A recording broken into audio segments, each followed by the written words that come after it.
Standard 9, Subject Maths Part 2nd, Chapter 3rd, Triangles. Students, let us see theorem, Perpendicular Bisector Theorem. Part 1st, Theorem, every point on the perpendicular bisector of a segment is equidistant from the end points of the segment. Here given line L is the perpendicular bisector of segment AB at point M. Line L is the perpendicular bisector of segment AB at point M. Point P is any point. Point P is any point on line L. To prove PA is equal to PB. Construction, draw segment AP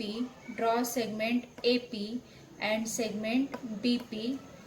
Proof, in triangle PMA and triangle PMB, segment PM congruent segment PM. Segment PM congruent segment PM common side. Angle PMA congruent angle PMB, each is a right angle. Segment AM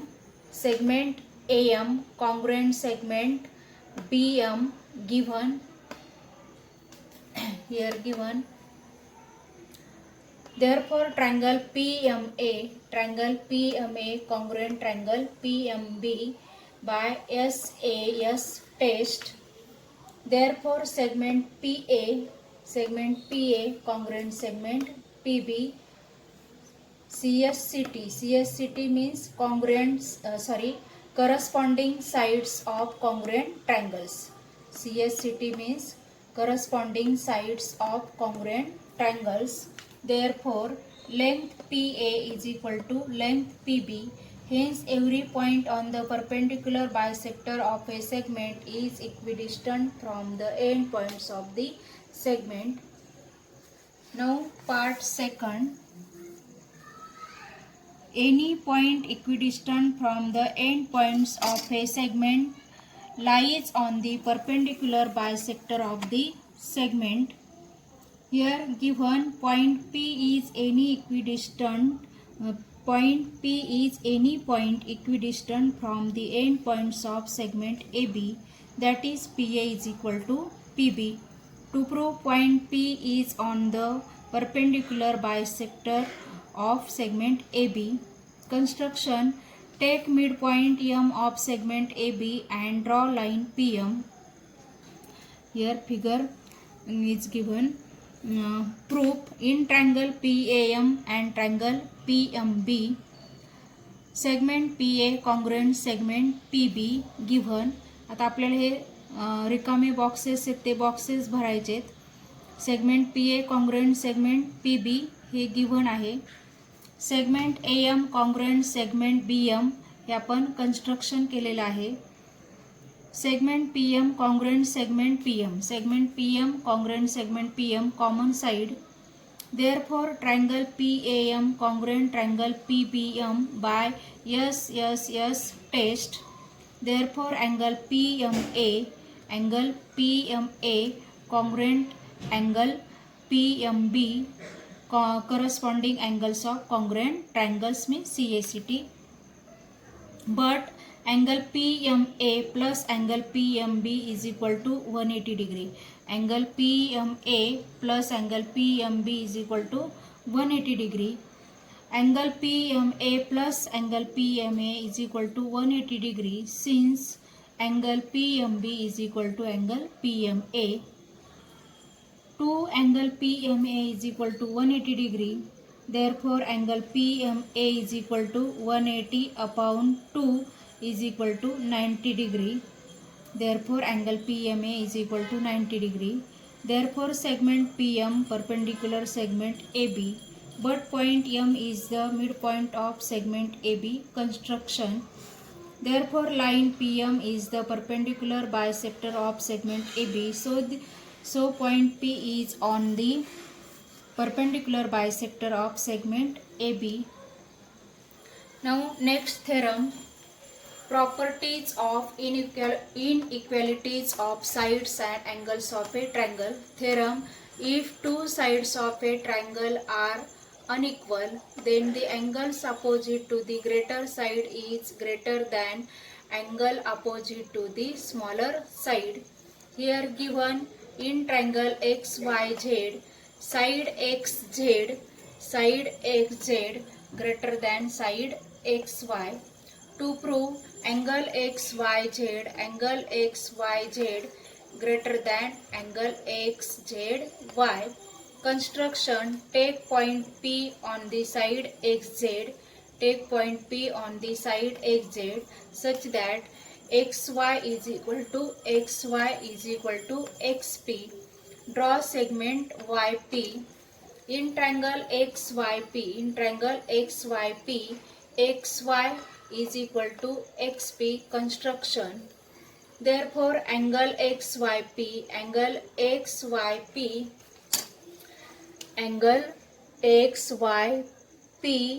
is equal to angle XPY.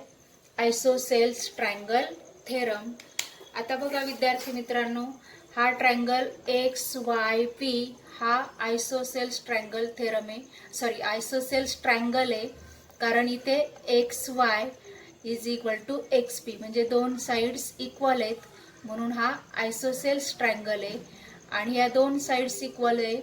XY साइडच्या opposite जो angle आहे तो आणि XPच्या opposite जो angle आहे तो same आहे, आयसोसेल्स triangle आहे म्हणून.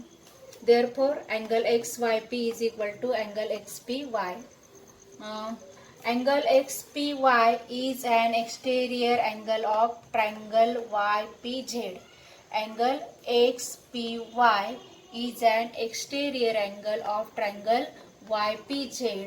Therefore, angle XPY is greater than angle PZY. Exterior angle theorem. Therefore, angle XYP is greater than angle PZY from first. Therefore, angle XYP plus angle PYZ, angle XYP plus angle PYZ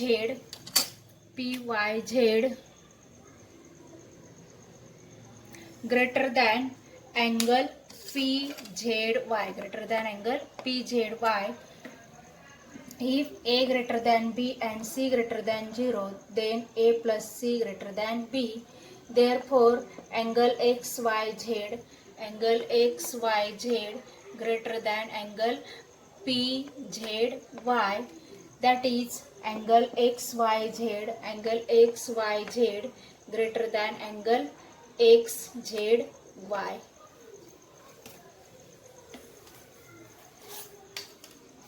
Now next theorem, if two angles of a triangle are unequal, then the side opposite to the greater angle is greater than the side opposite to smaller angle.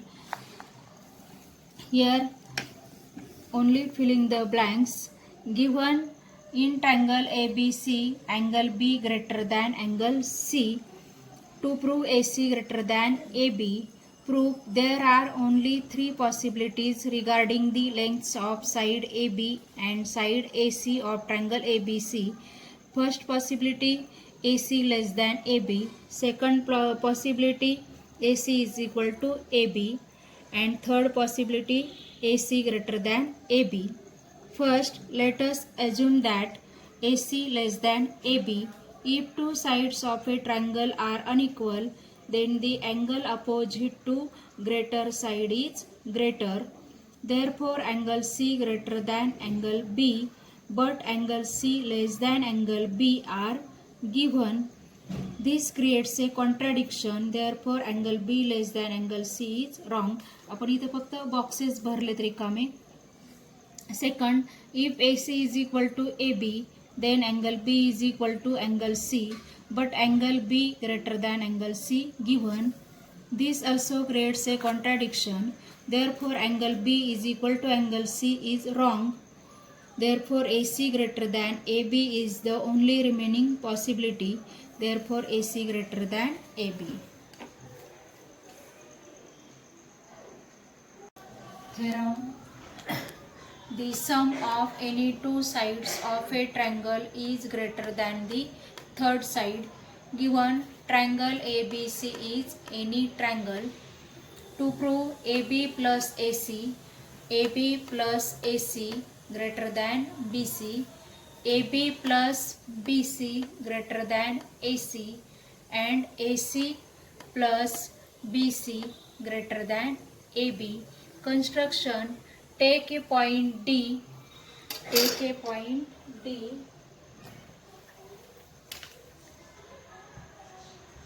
Take a point D on ray BA such that AD is equal to AC. AD is equal to AC. Proof in triangle ACD. In triangle ACD. This is triangle ACD. AC is equal to AD. AC is equal to AD. Construction. Therefore angle ACD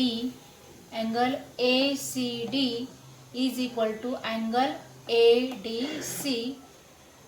These two sides are equal, therefore these two triangles are equal by corresponding angles of congruent triangles. Therefore angle ACD plus angle ACB, angle ACD plus angle ACB greater than angle ADC, greater than angle ADC. Therefore angle BCD greater than angle ADC. Therefore side BD greater than side BC. The side opposite to greater angle is greater. Angle BCD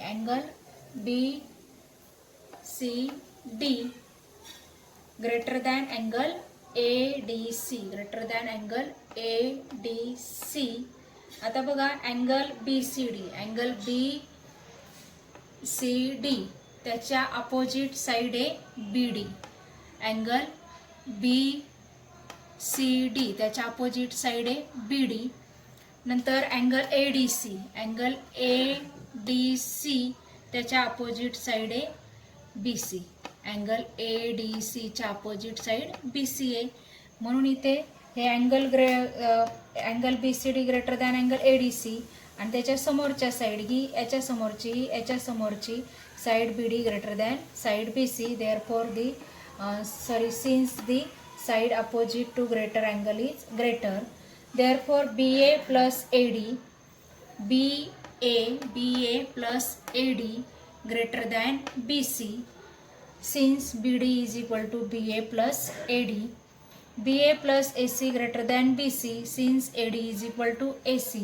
Similarly, we can prove that AB plus BC greater than AC and BC plus AC greater than AB. Now let us start practice set 3.4. First sum. In figure 3.48, point A is on the bisector of angle XYZ. Point A is on the bisector of angle XYZ. If AX is equal to 2, then find AZ. Point A is on the bisector of angle XYZ. ही जी line आहे आपण point A is on the bisector of angle XYZ तेच आपण इथे लिहिलंय. Every point on the bisector of an angle is equidistant from the side of angle.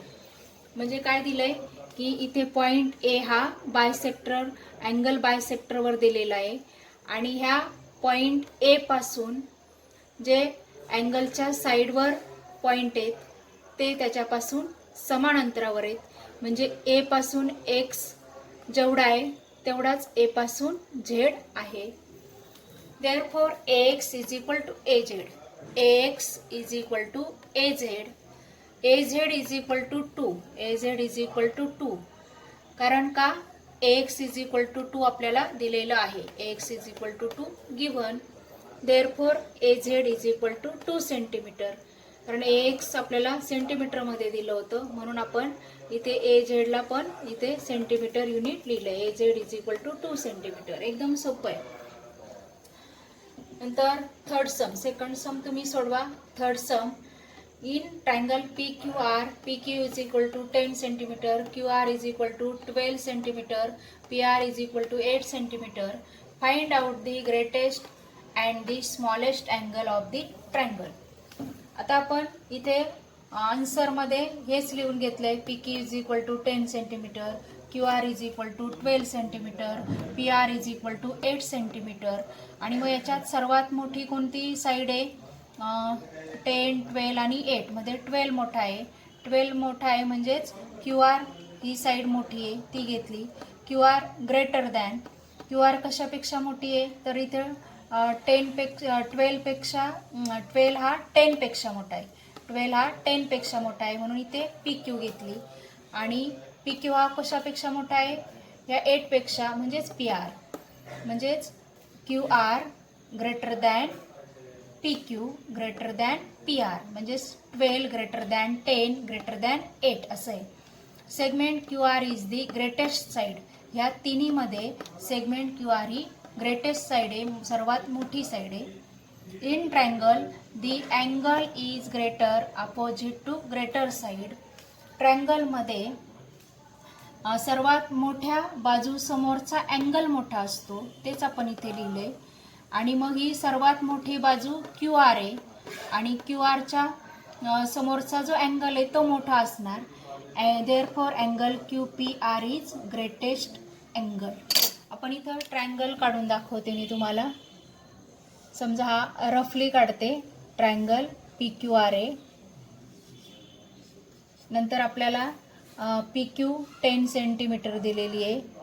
नंतर QR 12 दिलेली आहे आणि PR 8 दिलेली आहे. रफ डायग्राम आहे, लक्षात घ्या, नाही तर तुम्ही म्हणाले हे सगळं सारखंच दिसतं असं कसं. रफ डायग्राम आहे म्हणून PQ is equal to 10, PR is equal to 8 आणि QR इज इक्वल टू 12. तर आता मी काय सांगितलं की मोठ्या बाजू समोरचा अँगल मोठा असतो. मग ही QR ही ग्रेटेस्ट साईड घेतली आपण. QR ग्रेटेस्ट आहे म्हणून त्याच्या समोरचा अँगल मोठा, म्हणजे हा अँगल मोठा येणार. आणि म्हणून therefore angle QPR is greatest angle. Angle QPR is greatest angle. Similarly segment PR is the smallest side. Therefore आता ही सेगमेंट PR स्मॉलेस्ट साईड आहे. मग त्याच्या समोरचा त्याच्या अपोजिट अँगल कोणता आहे? हा आहे. हा अँगल अपोजिट आहे त्याला. आणि therefore angle PQR is smallest angle. Angle PQR is smallest angle. मोठ्या बाजू समोरचा कोन मोठा आणि लहान बाजू समोरचा कोन लहान असतो. Fifth some is prove that an equilateral triangle is equiangular. Here equilateral triangle means three sides are same. In triangle ABC, three sides are same. Given in triangle ABC, side AB congruent side BC congruent side AC. To prove angle A congruent angle B congruent angle C, prove in triangle ABC side AB congruent side AC given. Therefore angle C congruent angle B. म्हणजे angle side AB च्या समोरचा angle C आहे आणि side AC च्या समोरचा angle B आहे, म्हणजेच angle C congruent angle B. Isosceles triangle theorem. This is equation number first. Similarly side AB congruent side BC given. Therefore side A बीच्या समोरचा angle C congruent side B सीच्या समोरचा angle म्हणजे side B सीच्या opposite angle A आहे. Therefore angle C congruent angle A isosceles triangle theorem. Equation number 2 from first and 2 here angle C, therefore angle C congruent angle B and angle C congruent angle A. म्हणजेच angle C हा angle बीचा congruent angle आहे, त्याचप्रमाणे angle एचा पण congruent आहे आणि म्हणून आपण तिघे एकत्र लिहिले. Angle A congruent angle B congruent angle C. Therefore triangle ABC is an equiangular triangle.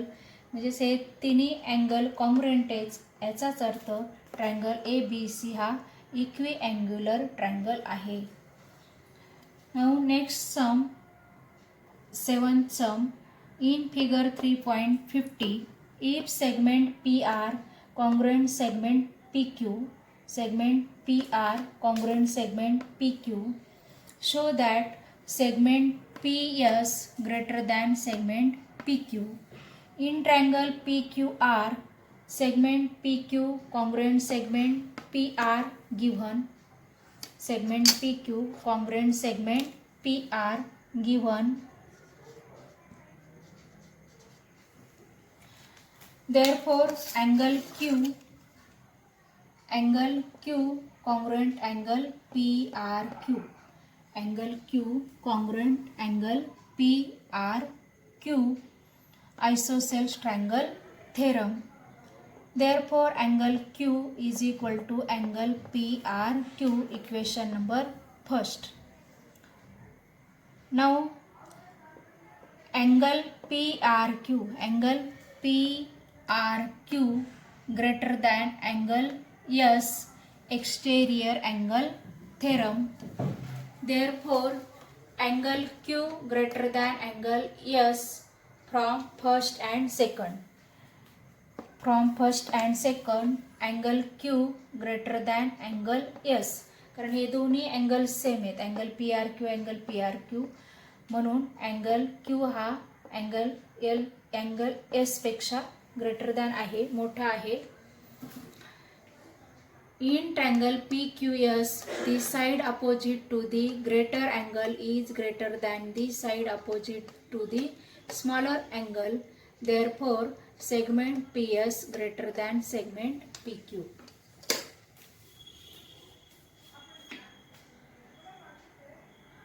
Now let us see similar triangles. Observe the following figures. The pairs of figures shown in each part have the same shape, but their sizes are different. It means that they are not congruent. Such like looking figures are called similar figures. म्हणजेच इथे काय दिले बघा, हे दोन्ही ट्रायंगलचा shape सारखा आहे, परंतु साईज डिफरंट आहे, साईज वेगळी आहे. इथे पण दोन सर्कल दाखवलेत, यांचा शेप सारखा आहे पण साईज डिफरंट आहे, लहान मोठा आहे. इथे पण हा ट्रायंगल मोठा आहे, हा छोटा आहे. इथे हा सर्कल छोटा आहे, हा मोठा आहे सर्कल. इथे पण आपल्याला हेक्झागॉन दाखवला आहे. इथे हा हेक्झागॉन लहान आहे आणि हा मोठा आहे. नंतर हा इथे स्क्वेअर दाखवला आहे, मोठा आणि छोटा. म्हणजे इथे शेप सारखा असतो. ज्या सिमिलर फिगर्स असतात त्यामध्ये शेप सारखा परंतु साईज डिफरंट असते. इथे ताजमहालाचं चित्र दाखवले, हे पण सिमिलर आहेत, फक्त त्यांची शेप सारखा आहे, साईज वेगळी आहे. म्हणजेच हे दोन्ही ताजमहाल सिमिलर आहेत. त्याच्यानंतर आपल्याला इथे सिमिलॅरिटी ऑफ ट्रायंगल्स बघू आपण. हे दोन ट्रायंगल्स काढलेत, ट्रायंगल ABC आणि ट्रायंगल PQR. हे दोन सिमिलर ट्रायंगल्स आहेत. तर बघा सिमिलॅरिटी कशी दाखवायची. In triangle ABC and triangle PQR, if angle A is equal to angle P, angle B is equal to angle Q, angle C is equal to angle R, and AB upon P Q, साईडच्या बाबतीत जर बघितलं आपण तर A B upon P Q, B C upon Q R आणि A C upon P R. Then triangle ABC and triangle PQR are called similar triangles. Triangle ABC and triangle PQR are similar is written as triangle ABC similar triangle PQR. म्हणजे हे जे sign, हे जे symbol दाखवलंय त्याला म्हणायचं similar. Now remember this. If corresponding angles of two triangles are equal, then the two triangles are similar. If two triangles are similar, then their corresponding sides are in proportion and corresponding angles are congruent. जेव्हा दोन triangle similar असतात तेव्हा त्यांच्या sides प्रपोर्शनमध्ये असतात आणि angles congruent असतात. Now let us start practice set 3.5. First sum, if triangle XYZ similar triangle LMN, write the corresponding angles of the two triangles and also write the ratios of corresponding sides. First, corresponding angles of similar triangles. Angle X congruent angle L, angle Y congruent angle M, angle Z congruent angle N. Ratios of corresponding sides. XY upon LM, YZ upon MN and XZ upon LN. Second sum, in triangle XYZ, XY is equal to 4 cm, YZ is equal to 6 cm, XZ is equal to 5 cm. If triangle XYZ similar triangle PQR and PQ is equal to 8 cm, then find the length of remaining sides of triangle PQR. In triangle XYZ, XY is equal to 4 cm, YZ is equal to 6 cm, XZ is equal to 5 cm. In triangle PQR, PQ is equal to 8 cm given. Triangle XYZ similar triangle PQR. Triangle XYZ similar triangle PQR given. Here XY upon PQ, XY upon PQ is equal to YZ upon QR is equal to XZ upon PR. Corresponding sides of similar triangles are in the same proportion. Therefore, आता हे जे आपण तीन proportion लिहिले साइडचे, ह्याच्यापैकी पहिले दोन घेतले आपण इथे XY upon PQ is equal to YZ upon QR. तुम्ही कोणतेही घेऊ शकता, पहिले दोन घ्या किंवा पहिलं आणि शेवटचंही घेऊ शकता. तर इथे XY आपल्याला 4 सेंटीमीटर दिलंय म्हणून XY ची व्हॅल्यू आपण 4 टाकली. PQ इज इक्वल टू 8 दिलंय म्हणून PQ ची व्हॅल्यू आपण इथं 8 घेतली आहे. PQ ची व्हॅल्यू आपल्याला 8 दिली आहे, आपण ती इथे घेतली आहे. नंतर YZ आपल्याला 6 दिलाय सम मध्ये, तो घेतलाय आपण 6. आणि QR ची व्हॅल्यू आपल्याला दिलेली नाहीये, ती आपल्याला फाइंड आउट करायची आहे म्हणून QR आपण तसाच घेतलाय. नंतर आपण क्रॉस मल्टिप्लिकेशन केलं. 4 into QR is equal to 6 into 8. QR is equal to 6 into 8 upon 4. हे इकडे मल्टिप्लाय बाय 4 आहे, तिकडे गेल्यावर डिवाइड बाय 4 झाले. QR इज इक्वल टू, आता आपण इथे डिवाइड केलं. 4 1 जा 4, 4 2 जा 8 आणि मग 6 into 2. QR is equal to 6 into 2 12 centimetre. QR is equal to 12 centimetre. त्याच्यानंतर आपल्याला आता QR आपण फाइंड आउट केला, आता PR फाइंड आउट करायचं. तर PR फाइंड आउट करताना हा सेकंड आणि थर्ड रेशो घ्या किंवा फर्स्ट आणि थर्ड रेशो घेतला तरी तेच उत्तर येतं आपलं.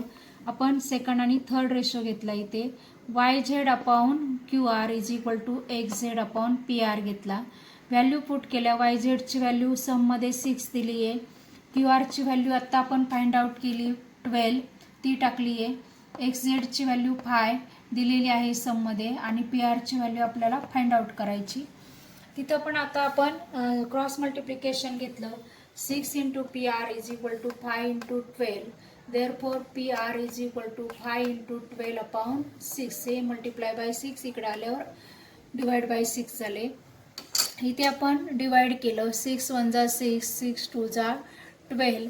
Therefore P R is equal to 5 into 2. Therefore P R is equal to 5 into 2 10 centimetre. आपल्याला आन्सर मिळालं. नंतर third sum, draw a sketch of a pair of similar triangles. आपल्याला स्केच ड्रॉ करायला सांगितले. आपण सिमिलर ट्रायंगलचं स्केच ड्रॉ केलं. हा मोठा ट्रायंगल घेतला, हा छोटा घेतला, कारण आपल्याला साईज वेगळी असते सिमिलरमध्ये आणि शेप सेम असतो. तर आपण ट्रायंगलचं सिमिलर ट्रायंगल स्केच केले, इथे ड्रॉ केले. नंतर आपण इथे 6 सेंटीमीटर 6 सेंटीमीटर घेतलं आणि मग याच्या निम्म घेतलं 3 सेंटीमीटर 3 सेंटीमीटर, कारण त्या साईड्स प्रपोर्शनमध्ये असतात म्हणून. आणि इथं बी सी 10 सेंटीमीटर घेतलं, इथं क्यू आर 5 सेंटीमीटर घेतलं. नंतर show their corresponding angles by the same signs. आता आपल्याला करस्पॉन्डिंग अँगल्स सेम साईनने दाखवायचेत. तर आपण हा अँगल ए आणि अँगल पी करस्पॉन्डिंग अँगल्स आहेत, सेम साईनने दाखवले. नंतर अँगल बी आपण करस्पॉन्डिंग अँगल बी आणि अँगल क्यू हा करस्पॉन्डिंग अँगल्स आहेत हे दोन्ही, म्हणून हे सेम साईनने दाखवले. आणि अँगल सी आणि अँगल आर हे करस्पॉन्डिंग अँगल्स आहेत म्हणून हे सेम साईनने आपण दाखवलेत. त्याच्यानंतर show the lengths of corresponding sides by numbers in proportion. आता in triangle A B C and triangle P Q R, angle A congruent angle P, angle B congruent angle Q, angle C congruent angle R आणि इथे sides A B upon P Q, A C upon P R, B C upon Q R is equal to 2/1. आता हे 2/1 का घेतलं, कारण इथं ए बीची आपण लेंथ किती घेतली आहे 6 आणि पी क्यूची किती घेतली आहे 3. नंतर ए सीची लेंथ घेतली आपण 6 आणि पी आरची लेंथ घेतली आपण 3 आणि इथे बी सीची लेंथ घेतली आहे 10 आणि क्यू आरची लेंथ घेतली आहे 5. इथे आपण डिवाइड केलं. 3 1 जा 3, 3 2 जा 6, 3 1 जा 3, 3 2 जा 6, 5 1 जा 5, 5 2 जा 10 आणि म्हणून इथे काय येतात 2/1 येतं, म्हणून आपण हे 2/1 घेतले. आता आपला इथे प्रॅक्टिस सेट 3.5 कंप्लीट झाला आहे. त्याचबरोबर आपला थर्ड चॅप्टर कंप्लीट झाला आहे आणि त्याचबरोबर आपला जॉमेट्रीचा सिलेबससुद्धा कंप्लीट झालेला आहे. फर्स्ट सेमिस्टरचा सिलेबस आपला जॉमेट्रीचा म्हणजेच मॅथ्स पार्ट 2चा कंप्लीट झालेला आहे.